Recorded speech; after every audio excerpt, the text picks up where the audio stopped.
talk a little bit more about some of the most difficult challenges in relationships and for couples, especially in the different seasons of a relationship, and some of the most difficult challenges that arise Mhm. throughout those seasons.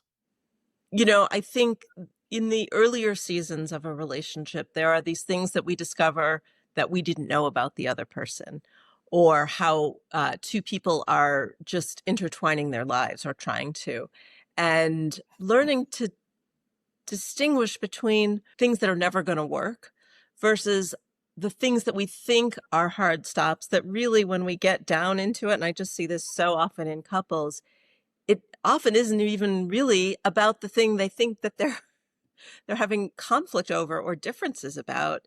It's about how two people go about talking about it, about introspecting about it and sharing about it, or not. Sometimes these things that are actually small become big problems because people can't talk about it. They don't know how to talk about it. They're afraid to talk about it, or they've tried to talk about it once and it, blew up and went terribly.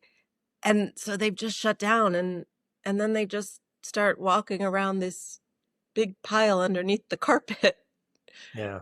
that suddenly they can't see each other over it.